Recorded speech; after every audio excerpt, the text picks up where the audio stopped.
سرور دو جہاں مالک و مختار خیر نبی علیہ السلام نے فرمایا جب عید کا دن ہوتا ہے اللہ کریم مسلمانوں کی چھماچھم بخشش فرما دیتا ہے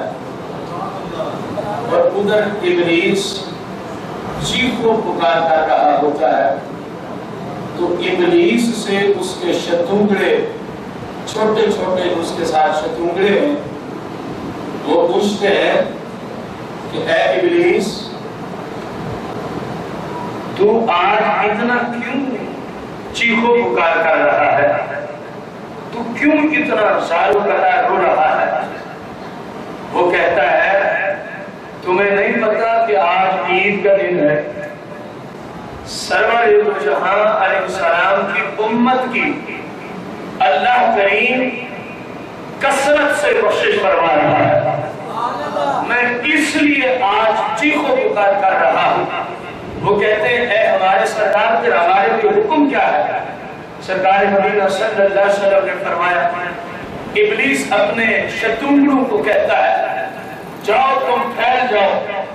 اور انہیں لذات میں اور جھوٹی الٹی خواہشات میں نفسانی خواہشات میں مبتلا کر دو چلو جو تمہارے پنجے میں آ جائے گا جو آج کے دن بھی گناہ نہیں چھوڑے گا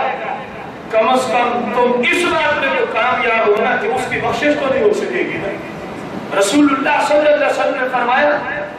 شیطان اپنے شتونگڑوں کو بھیجتا ہے کہ وہ امت مسلمہ کو عید کے دن گناہ کے کاموں میں لگا دیں شامل منتشب اتنا باور کرتے ہیں کہ جس میں بخشش کو دیکھ کے شیطان ہمارا دشمن چیخ اٹھتا ہے